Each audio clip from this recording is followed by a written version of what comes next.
Welcome to V power news బులెటిన్ల ముందుగా headlines.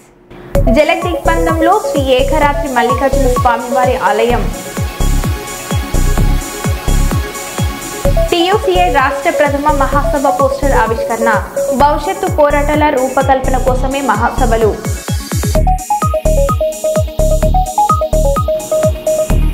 ఆకలి తీర్చిన వ్యక్తిని మర్చిపోని వానరం. గుజరాత్లోని అహ్మదాబాద్లో విమాన ప్రమాదం.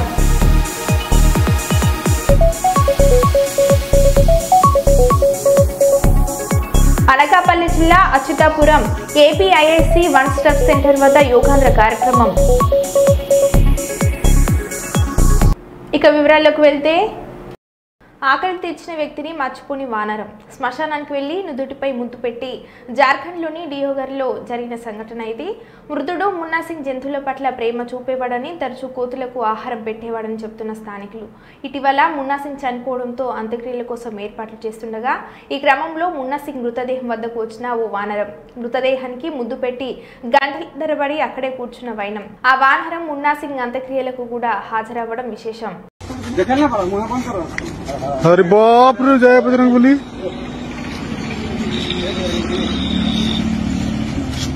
ना जाएंगे देखिए, इस तरह का पहली बार देख रहे हैं।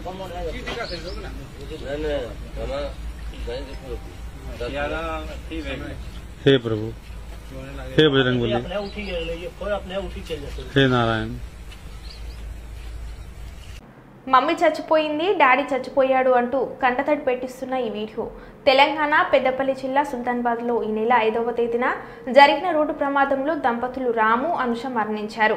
వారు 3 ఏళ్ల కూతురు సహస్ర గాయపడింది. ప్రమాదం గురించి ఆసుపత్రిలో బంధువులకు చిన్నారి చెప్పిన మాటలు కంటతడి పెట్టిస్తున్నాయి. డాడీని లారీ గుద్దింది, డాడీ నన్ను పట్టుకున్నాడు, అట్లనే మమ్మీ చచ్చిపోయింది, మమ్మీ కూడా చచ్చిపోయింది అని చెప్పింది. చిన్నారి మాట్లాడిన వీడియో ప్రస్తుతం సోషల్ మీడియాలో వైరల్ అవుతుంది. డాడీ నన్ను పట్టుకున్నాడు, డాడీ గుద్దింది, డాడీ గుద్దింది,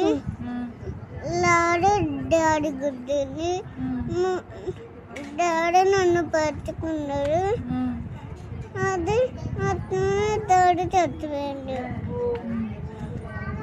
నిన్ను కిందికి దించిండా బండి మీదకి వెళ్ళి? కాదు, పడిపోయిర్రా?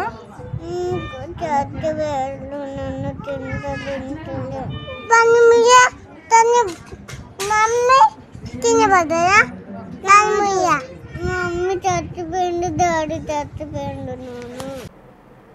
కర్నూలు జిల్లా ఓర్వకల్ పోలీస్ స్టేషన్ పరిధిలో మీదివేముల గ్రామస్తుడు బోయ రమేష్ నాయుడు 48 సంవత్సరాలు ఈ నెల 5వ తేదీ నాడు సుమారు అర్ధరాత్రి 9:40 సమయంలో నన్నూరు గ్రామం నుండి మీదివేముల గ్రామానికి తన హోండా యాక్టివా మోటార్ సైకిల్ పైన వెళ్తూ ఉండగా దారిలో రచన గ్రీన్ టౌన్ 1 వెంచర్ ఎదురుగా అతన్ని అడ్డుకొని బీర్ సీసాలతో కొట్టి ప్రక్కన ఉన్న పొలంలో పడివేసి పెద్ద బండరాలతో తలపైన కొట్టి హత్య చేశారని కర్నూలు ఇన్ఛార్జ్ డీఎస్పీ శ్రీనివాస్ ఆచారి తెలిపారు.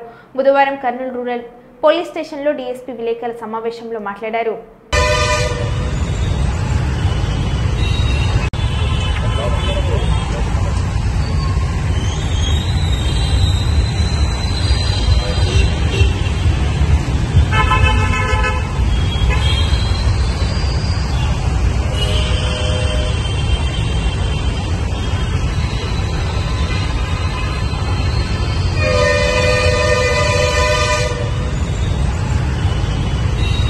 జూన్ 12వ తారీఖు 2025 నాడు 8వ కాలనీలో టీయూసీఏ జిల్లా కార్యవర్గ సమావేశం. ఈ సమావేశంలో టీయూసీఏ రాష్ట్ర మహాసభల వాల్ పోస్టర్లను ఆవిష్కరించడం జరిగింది.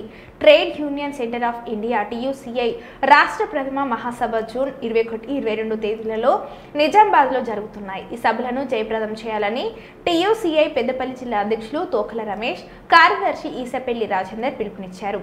రాష్ట్ర మహాసభల పోస్టర్ ఆవిష్కరణ చేయడం జరిగింది. అనంతరం టీయూసీఏ పెద్దపల్లి జిల్లా అధ్యక్షుడు తోకల రమేష్, కార్యదర్శి ఈసంపల్లి రాజేందర్ మాట్లాడారు. అదేవిధంగా లేబర్ కోడ్లకు వ్యతిరేకంగా చెప్పేటువంటి పోరాట కర్తవ్యాలు ఇవన్నీ కూడా మహాసభలో చర్చా వేదిక నిర్వహించబడతా ఉన్నది. ఈ మహాసభలో రాష్ట్ర వ్యాప్తంగా ఉన్నటువంటి వివిధ స్కీమ్ వర్కర్లు, కాంట్రాక్టు, అసంఘటిత, సంఘటిత రంగంలో పనిచేస్తున్నటువంటి లక్షలాది మంది కాంట్రాక్ట్ కార్మికుల ప్రతినిధులు ఈ మహాసభలో ప్రతినిధులుగా పాల్గొనబోతా ఉన్నారు. ఇప్పటికైనా మోడీ ప్రభుత్వం కార్మిక వర్గంపై కార్మికులను కట్టుబడిసలుగా మార్చేటువంటి లేబర్ కోడ్లను రద్దు చేయాలని ఈ సందర్భంగా డిమాండ్ చేస్తా ఉన్నాం. ఈ నెల 20-21 తేదీలో నిజామాబాద్లో జరిగేటువంటి రాష్ట్ర ప్రథమ మహాసభను విజయవంతం చేయవలసిందిగా కార్మిక వర్గానికి టీసీఐ పెద్దపల్లి జిల్లా కమిటీ విజ్ఞప్తి చేస్తా ఉన్నది. నిజామాబాద్లో 20-21 తారీఖులలో రాష్ట్ర మహాసభలు టీయూసీఐ రాష్ట్ర మహాసభలు జరగబోతున్నాయి. కావున కార్మికులందరూ పాల్గొని ఈ యొక్క మహాసభలను విజయవంతం చేయాలని తెలియజేస్తూ, అట్లాగే ఈరోజు మోడీ ప్రభుత్వం 4 లేబర్ కోడ్ తీసుకొచ్చి ఇవాళ కార్మిక వర్గాన్ని కట్టు బానిసలుగా వెట్టి చాకిరీ చేసే విధంగా తయారు చేసుకుంటున్నాయి. 12 గంటల పని విధానం తీసుకొస్తుంది. ఇంకా రోజువారి కూలీలాగా మార్చబోతున్నది. ఎలాంటి హక్కులు పిఎఫ్, ఈఎస్ఐ ఇలాంటి ఎలాంటి హక్కులు లేకుండా చేయబోతున్నది. కావున కార్మికులు ఈ 4 కోడ్ల రద్దయ్యేంత వరకు పోరాటం చేయాలి. అలాగే పెద్ద ఎత్తున ఈ మహాసభలో పాల్గొని విజయవంతం చేయాలి. బహిరంగ సభలో కార్మికులందరూ పాల్గొని ఇక్కడి నుంచి మేము ఒక వెహికల్ పెడతాము. ఆ వెహికల్లో ప్రతి ఒక్క కార్మికులు రావాల్సిందిగా తెలియజేస్తున్నాం. సింగర్ మంగ్లీ బర్త్డే పార్టీలో విదేశీ మద్యం గంజాయి లభ్యమయ్యాయని పోలీసులు కేసు నమోదు చేసిన విషయం తెలిసిందే. తనకు తెలిసి ఎలాంటి తప్పు చేయలేదని వివరణ ఇస్తూ బుధవారం రాత్రి మంగ్లీ వీడియో విడుదల చేశారు. అందరికీ నమస్కారం. నిన్న ఏదైతే నా బర్త్డే పార్టీ జరిగిందో ఒక చిన్న ఇంట్లో పార్టీ లాగా, ఒక ఫ్యామిలీ ఫంక్షన్ లాగా జరుపుకోవాలన్న ఒక ఉద్దేశంతో ఆ రిసార్ట్లో మా అమ్మా నాన్నల కోరిక మేరకు మా అమ్మా నాన్నలతో కలిసి, మా ఫ్యామిలీ మెంబర్స్తో కలిసి నేను జరుపుకోవడం జరిగింది. అక్కడ మా అమ్మా నాన్నలు, మా అమ్మా నాన్న ఫ్రెండ్స్, మా ఫ్రెండ్స్, మా ఫ్యామిలీ ఫ్రెండ్స్, మా టీమ్ మెంబర్స్ మాత్రమే ఉండడం జరిగింది. అండ్ అట్లనే లిక్కర్ ఉండడం జరిగింది, సౌండ్ సిస్టమ్ ఉండడం జరిగింది. సో సౌండ్ సిస్టమ్కి, లిక్కర్కి పర్మిషన్ తీసుకోవాలని చెప్పి నాకు అస్సలు అవగాహన లేదు, ఐడియా కూడా లేదు. అది అనుకోకుండా సడన్గా ప్లాన్ చేసుకొని వెళ్ళిపోవడం జరిగింది అక్కడ. సో అందుకు నాకు అవగాహన లేదు. లేకుంటే నేను డెఫినెట్లీ తీసుకునేదాన్ని. నాకు అసలు గైడెన్సీయే లేదు. ఎవరైనా గైడ్ చేసినా కూడా నేను పర్మిషన్ తీసుకునేదాన్ని. లేకపోతే నేను ఎందుకు ఇలా తెలిసి చెయ్యను కదా. సో ఇదంతా ఇలా తెలిసి అయితే నేను తప్పు చేయలేదు, తెలియకుండా ఇది జరిగిపోయింది. అండ్ అక్కడ లోకల్ లిక్కర్ తప్ప అసలు వేరే ఏ ఇతర పదార్థాలు, మత్తు పదార్థాలు కానీ వాడడం అసలు జరగలేదు. అక్కడ దొరకలేదు కూడా, పోలీసులు సెర్చ్ చేసినా కూడా. అండ్ అక్కడ ఎవరికైతే పాజిటివ్ వచ్చింది అని చెప్పి పోలీసులు చెప్తున్నారో ఆయన ఎక్కడో ఒక చోట తీసుకున్నాడు, ఎప్పుడో తీసుకున్నాడు అని చెప్పి తేలిందని చెప్పి పోలీసులే చెప్పారు. అండ్ అది ఇన్వెస్టిగేషన్ కూడా జరుగుతుంది. మేము కూడా పోలీసులకు కోఆపరేట్ చేస్తున్నాము. అండ్ నేను ఎందుకు ఇలా చేస్తాను, అసలు నాకు తెలిసి ఎందుకు చేస్తాను, మా అమ్మా నాన్నలతో దట్టు, మా అమ్మా నాన్నలు పెట్టుకొని ఇలాంటివి నేను ఎంకరేజ్ చేస్తానా, ఇలాంటివి చెప్పండి. అండ్ ఒక రోల్ మోడల్గా, ఒక ఇన్స్పిరేషనల్గా ఉండాలని అనుకుంటాను, కానీ నేను ఇలా ఎందుకు నేను చేస్తాను. సో ప్లీజ్ దయచేసి మీడియా మిత్రులకు నా విన్నపం ఏంటంటే, ఆధారాలు లేని అభియోగాలు నా మీద అస్సలు మోపద్దు ప్లీజ్. అనకాపల్లి జిల్లా అచ్యుతాపురం ఏపీఐఐసి 1 స్టెప్ సెంటర్ వద్ద యోగాంధ్ర కార్యక్రమం. పారిశ్రామిక వాడలో కార్మికులతో థీమాటిక్ యోగా కార్యక్రమంలో పాల్గొన్న హోంమంత్రి మంగళపూడి అనిత, అనకాపల్లి ఎంపీ సీఎం రమేష్, ఎమ్మెల్యేలు, అధికారులు.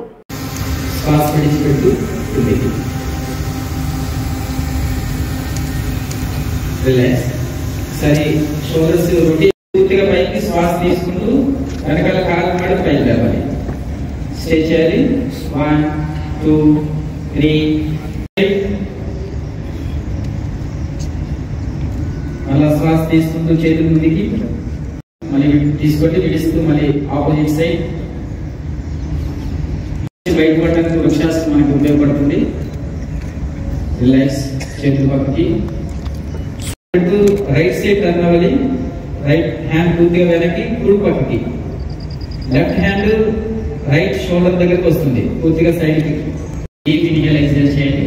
ఒకసారి దీర్ఘంగా శ్వాస తీసుకుని మొదలు పెట్టండి.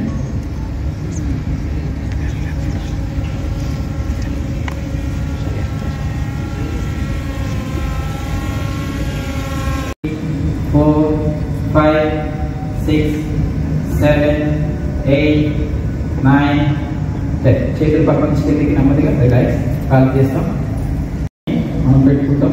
అప్పుడే చేతులు పైకి బ్యాలెన్స్ అయిన తర్వాత చేతులు పక్కకి, తర్వాత చేతులు పైకి. ఎవరికైనా కష్టం ఉంది చేతులు మాత్రమే పైకి పెట్టిన. రామగుండం నగరంలో త్వరలో కోతుల బెదడ తీరిపోనుంది. కోతుల సమస్యలకు సంబంధించి ప్రజల నుంచి అనేక ఫిర్యాదులు వస్తున్న నేపథ్యంలో వాటిని బంధించి సుదూరంగా ఉన్న అడవుల్లో వదిలివేయడానికి జిల్లా కలెక్టర్ మరియు రామగుండం నగరపాలక సంస్థ ప్రత్యేక అధికారి కోయ శ్రీహర్ష ఆమోదంతో అదనపు కలెక్టర్, స్థానిక సంస్థలు, రామగుండం నగరపాలక సంస్థ కమిషనర్ అర్నశ్రీ ఆదేశాల మేరకు రామగుండం నగరపాలక సంస్థ ఇంజనీరింగ్ అధికారులు 10 లక్షల అంచనా వ్యయంతో టెండర్లు పిలిచారు. టెండర్ దక్కించుకున్న ఏజెన్సీ గురువారాల్లో రామగుండం రైల్వే స్టేషన్ తో పాటు పరిసరాల్లో ఉన్న కోతులను పట్టి పంజరాలలో బంధిస్తారు. పట్టిన కోతులను వాహనాల్లో తరలించి దూరంగా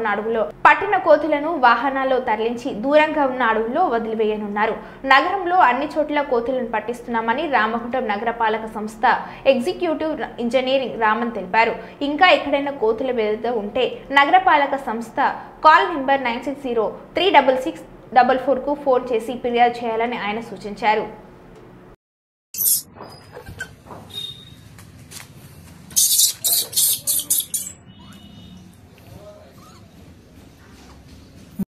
చంద్రబాబు సీఎంగా బాధ్యతలు చేపట్టి రేపటికి ఏడాది. ఎన్నికల ముందు ఎన్నో వాగ్దానాలు చేశారు. సూపర్ 6 అంటూ ఉదరగొట్టారు. అధికారం ఇస్తే అన్ని చేస్తా అని నమ్మించారు. కూటమి ప్రభుత్వం ఏడాది పాలన అంతా మోసం. సూపర్ 6 అంతా సూపర్ ప్లాఫేనా? ఏడాది గడిచినా సూపర్ 6 హామీలు గుర్తుకు రాలేదా? చంద్రబాబు సమాధానం చెప్పాలి. ఏడాది గడిచినా ఇచ్చిన హామీలు ఎందుకు అమలు చేయలేదో ప్రజలకు చెప్పాలి. 20 లక్షల ఉద్యోగాలు కల్పిస్తామని అన్నారు. ఉద్యోగాలు లేకుంటే 3000 నిరుద్యోగ వృత్తి ఇప్పిస్తామని అన్నారు. ఏడాదిలో ఒక ఉద్యోగం కూడా ఇవ్వలేదు. ఇంకెవరికైనా నిరుద్యోగ వృత్తి కల్పించలేదని షర్మిల అన్నారు. మరి ముఖ్యంగా ప్రతి సభలోనూ ఊదరగొట్టారు. సూపర్ 6 నేను అమలు చేస్తానని ప్రజలందరినీ నమ్మబలికించారు. మరి ఈ రోజు సంవత్సరం రోజులు అయిపోయింది. సూపర్ 6 ఏమైంది చంద్రబాబు గారు అని కాంగ్రెస్ పార్టీ ప్రశ్నిస్తుంది.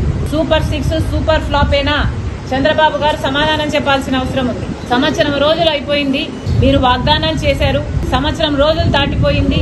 అంటే ఈ వాగ్దానాలు నిలబెట్టుకునే ఉద్దేశం ఉందా లేదా?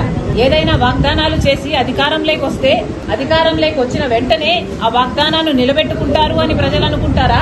లేకపోతే ఇలా కాలయాపన చేసుకుంటూ ఆఖరి సంవత్సరంలోనో లేకపోతే మళ్లీ ఎలక్షన్లకు పోకముందో మీరు వాగ్దానాలు నిలబెట్టుకునే ఉద్దేశం మీకేమైనా ఉందా? ప్రజలకు సమాధానం చెప్పాల్సిన అవసరం ఉంది. సూపర్ 6 లో భాగంగా చంద్రబాబు గారు మరి ముఖ్యంగా రైతులకి ప్రతి ఏడాది 20,000 రూపాయలు ప్రతి రైతుకి ఇస్తానన్నాడు. ఇప్పటికి 54 లక్షల రైతు కుటుంబాలు ఎదురు చూస్తూనే ఉన్నాయి. ఇంతవరకు రైతులకు ఇచ్చింది లేదు చంద్రబాబు గారు. రైతులను మోసమే చేశారు సంవత్సర కాలం పాటు రైతు భరోసా పథకం కింద. అంతేకాదు తల్లికి వందనం అనే పథకం ప్రతి బిడ్డకు 15,000 రూపాయలు ఇస్తానన్నాడు చంద్రబాబు గారు. ఎంతమంది బిడ్డలుంటే అంతమందికి ఇస్తానన్నాడు చంద్రబాబు గారు. ఒకరుంటే ఒకరికి, ఇద్దరుంటే ఇద్దరికి, ముగ్గురుంటే ముగ్గురికి, నలుగురుంటే ఏకంగా 60,000 రూపాయలు ఇస్తానన్నాడు చంద్రబాబు గారు.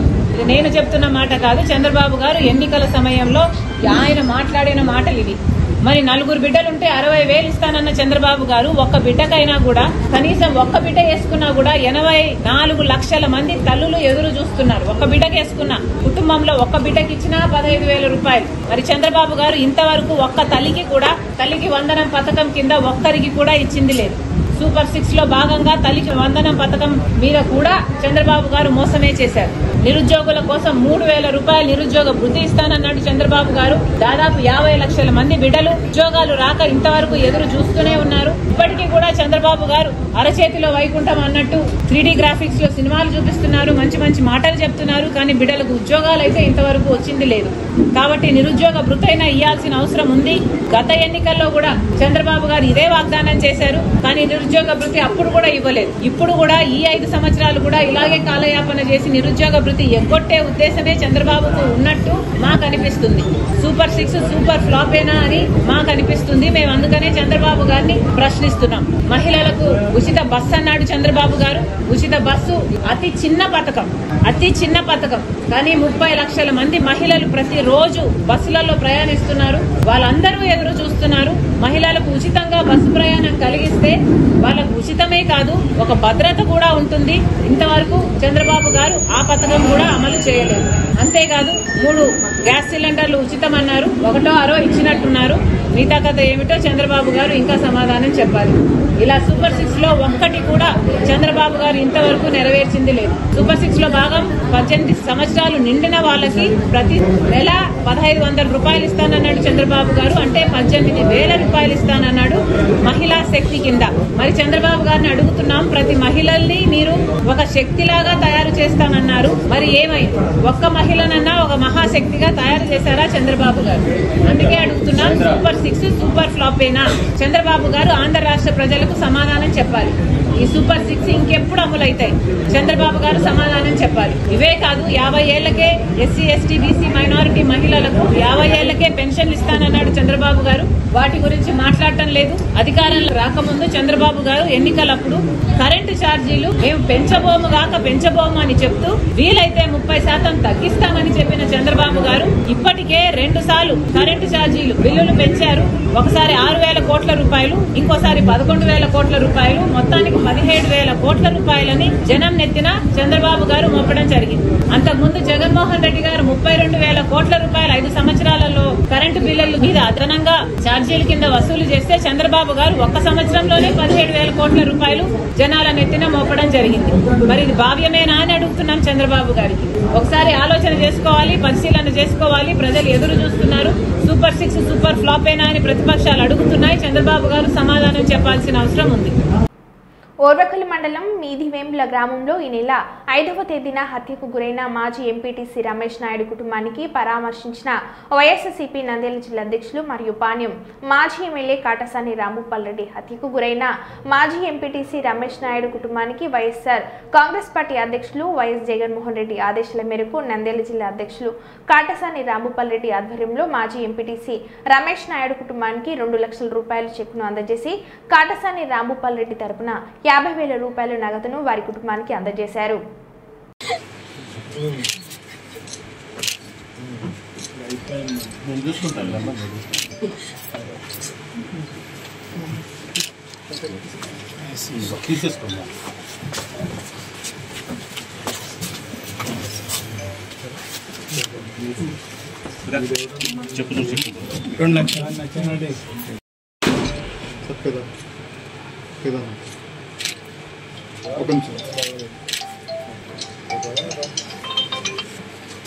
అదేమో అది పార్టీ ఇచ్చిందమ్మా జగన్మోహన్ రెడ్డి గారు ఇది అన్నేస్తున్నా ఏం కాదులే.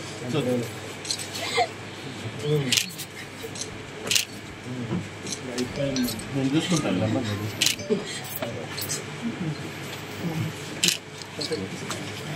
తీసేసుకున్నా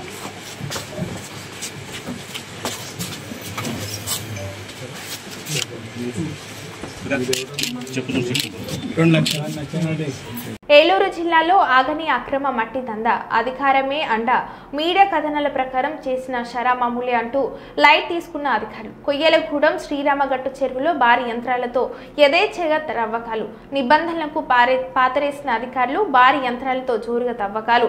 మట్టి దందలో కీలక పాత్ర పోషిస్తున్న ఓ నేత 3 పువ్వులు 6 కాయలు సాగుతున్న దందా. ఇటుకల బట్టీలే లేఅవుట్లకు భారీగా మట్టి విక్రయాలు.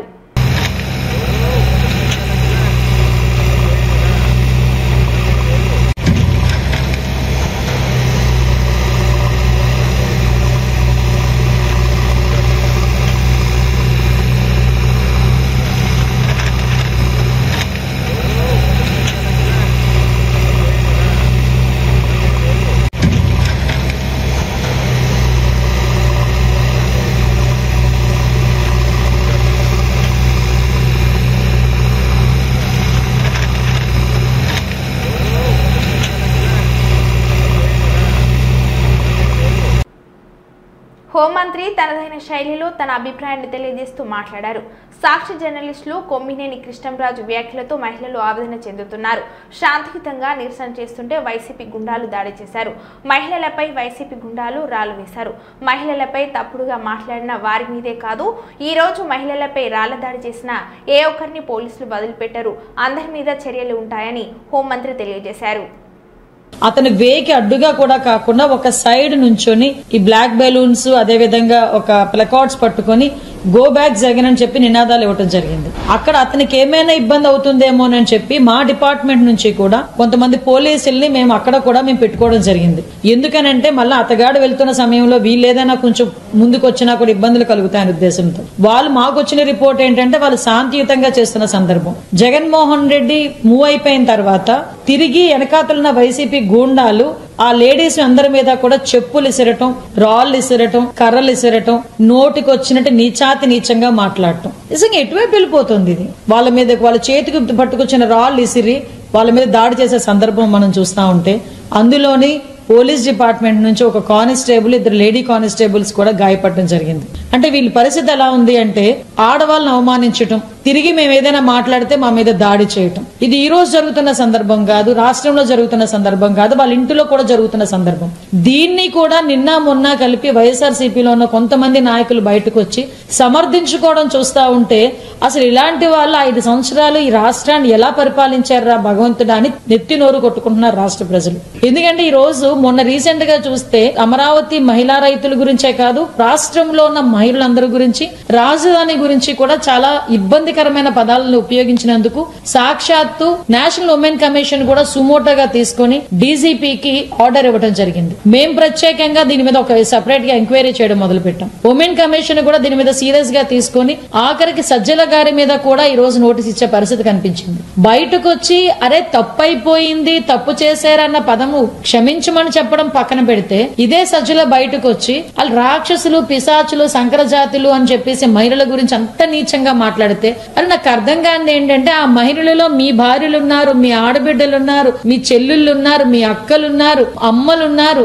ఎందుకు ఈ రకంగా మాట్లాడుతుంటే కనీసం జగన్మోహన్ రెడ్డి దీని గురించి మాట్లాడట్లేదు అర్థం కాదు. ఈ రోజు కంపల్సరీగా వస్తారండి, సాక్షి ఆఫీసులు ముట్టడించారండి. నేను ఇప్పటికీ నిన్న ఎవరెవరో ఏదేదో మాట్లాడుతున్నారు. ఆ రోజుల్లో పట్టాభి గారు ఒక పదం ఉపయోగించారు, ఐ థింక్ బోసిడీక్యాన్ పదం ఉపయోగించారు. బోసిడీక్యాన్ పదం ఉపయోగించినందుకే మీ కార్యకర్తలకి బీపీలు రేజ్ అయ్యి మా ఆఫీసులు పగలగొట్టారని చెప్పేసి మా కేంద్ర కార్యాలయం పగలగొట్టామని చెప్పి సాక్షాత్తు జగన్మోహన్ రెడ్డి మాట్లాడాడు. ఈ రోజు ఆడబిడ్డల ఆత్మాభిమానం అండి, రాష్ట్రంలో ఉన్న మహిళల తాలూకు ఆత్మాభిమానం, రాష్ట్రంలో ఉన్న మహిళల తాలూకు ఆత్మగౌరవాన్ని కించపరిచేటట్టుగా ఎవడో ఒకడు సాక్షి ఛానల్లో కూర్చొని నోటికొచ్చినట్టు మాట్లాడుతూ ఉంటే ఇంకా మా శ్రేణులు ఎన్డీఏ కూటమి సభ్యులు చాలా మంచోళ్ళు కాబట్టి శాంతియుతంగా ధర్నాలు చేస్తున్నాం, శాంతియుతంగా క్షమాపణలు కోరుతున్నాం. దానికి ఈ రోజు వీళ్ళు చెప్పులు ఇసిరడం, రాళ్లు ఇసిరడం, దీని మీద పోలీస్ డిపార్ట్మెంట్ మీద కూడా దాడి చేసే పరిస్థితి కనిపిస్తా ఉంది. అంటే శాంతి భద్రతలు విఘాతం కలిగించి ఏదో రకంగా అతను సర్వైవ్ అవ్వాలి అన్న కాన్సెప్ట్ లో చాలా సందర్భాల్లో చంద్రబాబు నాయుడు గారు ఒక మాట అంటారు, మా గౌరవ సీఎం గారు, పొలిటికల్ అంటే ఒక నేరస్తుడు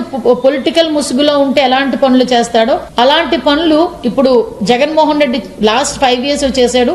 ఇప్పుడు కూడా అదే యాటిట్యూడ్ తో అతను చేస్తున్నాడు అన్న సంగతి. మేమేమన్నామంటే జగన్మోహన్ రెడ్డి గారిని, భారతిరెడ్డి గారిని క్షమాపణ చెప్పమన్నాం. సాక్షి ఛానల్లోనే క్షమాపణ అడగమని చెప్పాం. ఆ క్షమాపణ అడగకపోవడం పక్కన పెట్టి మళ్ళా తిరిగి వాళ్ళు సమర్థించుకోవడం చూస్తా ఉంటే నిజంగా ఒక్కొక్కసారి పొలిటికల్ ఎథిక్స్ ఎటువైపు వెళ్తున్నాయో కూడా అర్థం కావట్లే. దీన్ని ప్రజలందరూ గమనిస్తున్నారు. దీని మీద సీరియస్ గా యాక్షన్ తీసుకుంటాం. ఎవరైతే రాళ్ళు దాడిలోని అదేవిధంగా ఆడవాళ్ళ మీద చెప్పులు ఇసిరి వాళ్ళందరి మీద కూడా కొంచెం చాలా అంటే వల్గర్ లాంగ్వేజ్ యూజ్ చేసిన ప్రతి ఒక్కరి మీద కూడా చర్యలు ఉంటాయి. కోటెం ప్రభుత్వంపై తీవ్ర స్థాయిలో విరుచుకుపడ్డ వైఎస్ జగన్. ఆయన మాట్లాడుతూ ఈ క్యాంప్ వ్యవస్థను పూర్తిగా రద్దు చేశారు, ఆర్బీకేలను నీరుగార్చేశారు అని తన ఆవేదన వ్యక్తం చేశారు. ఈ క్రాప్ వ్యవస్థను పూర్తిగా నీరుగార్చేశారు.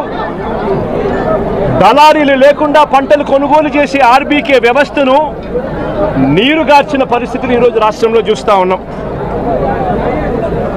ఎరువులు, విత్తనాలు, పురుగుల మందులు ఇవన్నీ కూడా నాణ్యతను పరిశీలించి నాణ్యతకు ప్రభుత్వమే గ్యారంటీ ఇస్తూ రాష్ట్రంలో ప్రతి రూరల్ కాన్స్టిట్యుయెన్సీలో 146 ల్యాబులు ఏర్పాటు చేసి, కాన్స్టిట్యుయెన్సీకి ఒక ల్యాబును ఏర్పాటు చేసి ఆ ల్యాబులన్నీ అందుబాటులో తీసుకొని వచ్చి విత్తనాలు కానీ, ఎరువులు కానీ, పురుగుల మందులు కానీ ఆర్బీకేల ద్వారానే నాణ్యతకు గ్యారంటీ ఇస్తూ రైతులకు గ్రామంలోనే రైతులకు అందుబాటులో ఉండే పరిస్థితిని వైఎస్ఆర్సీపీ ప్రభుత్వం చేస్తే ఈ ప్రభుత్వం దాన్ని పూర్తిగా గాలికి వదిలేసి ఈరోజు మళ్ళీ రాష్ట్రంలో కల్తీ విత్తనాలు, కల్తీ ఎరువులు, కల్తీ పురుగుల మందుల మధ్య రైతు జీవితం తల్లడిల్లిపోతా ఉన్న పరిస్థితి ఈరోజు రాష్ట్రంలో కనిపిస్తూ ఉంది.